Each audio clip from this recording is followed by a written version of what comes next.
Hello guys, শুভ নববর্ষ সবাইকে। কেমন আছো সবাই? আমি খুব ভালো আছি। আজ আবারও বলছি শুভ নববর্ষের প্রীতি ও শুভেচ্ছা সবাইকে। অনেক অনেক ভালো থাকো সবাই, সবাইকে ভালো রাখো, খুব খুশি থাকো। আর আজকের দিনটা শুরু করছি পুজো করে, ভালো ভালো খাবার।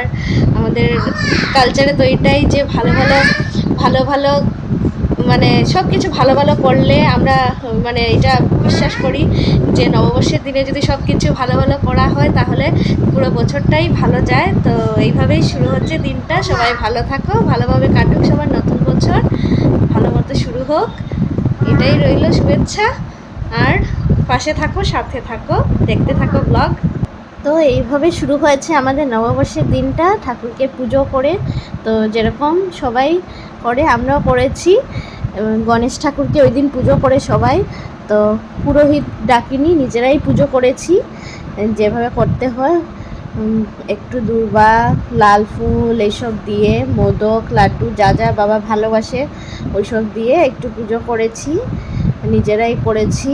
ধূপ ধুনো জ্বালিয়ে সুন্দর করে পুজোটা করেছি। তারপর আমি রান্না করেছি। কি কি রান্না করেছি দেখাচ্ছি এখানে। এই যে স্যালাড কেটে নিয়েছি, শসা, টমেটো, লেবু, এগুলো স্যালাডে কেটেছি আমি। আর আমি করেছি এখানে পালং শাক বড়ি দিয়ে, শুকনো লঙ্কা টঙ্কা দিয়ে বড়ি দিয়ে পালং শাক করেছি একটা। এখানে মাছের ভাজা আছে, যে খাওয়ার খাবে।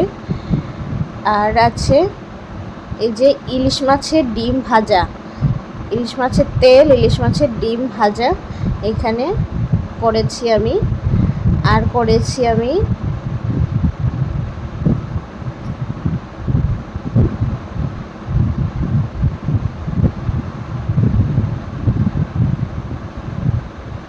এখানে একটু ডালটা আমাদের ঘরে লাগে, তো অল্প করে ডালও করেছি। ডালটা করতে হয়, লাগে, তাই। এখানে ডিম করেছি, পিৎজা ডিম। এখানে কুহুর পছন্দের শাহি পনিরও করেছি। আর করেছি ইলিশ মাছ ভাপা। এই যে ইলিশ মাছ ভাপা, এটা আমাদের বাঙালিদের আকর্ষণ, নববর্ষ এটা ছাড়া ইনকমপ্লিট। তো ইলিশ মাছ ভাপাও করেছি। তো এই ছিল মেনু।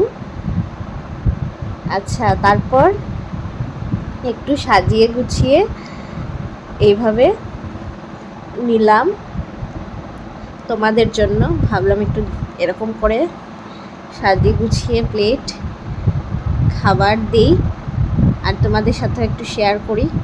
এই যে সব কিছু দিয়ে, যা যা আমি রান্না করেছি সব কিছু দিয়ে প্লেট সাজিয়ে এইভাবে, সাথে একটু ফল, মিষ্টি, দই সবই দিয়েছি।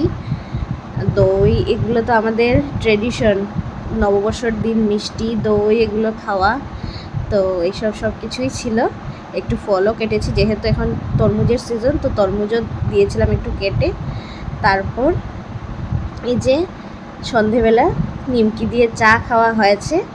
আর তারপরেই খুব জোরে বৃষ্টি, ঝড়ো হাওয়া বাইরে স্টার্ট হয়েছে। একটু ভিডিও করেছি, ভাল লাগছিল দেখতে, তাই তোমাদের সাথে একটু শেয়ার করে দিলাম। তো আমার নববর্ষ ব্লগটা কেমন লাগলো অবশ্যই জানাবে। ভাল লাগলে লাইক করবে, কমেন্টস করবে, অনেক অনেক শেয়ার করবে, ফলো করে পাশে থাকবে। আর আজকে আসছি, সবাইকে শুভ নববর্ষ।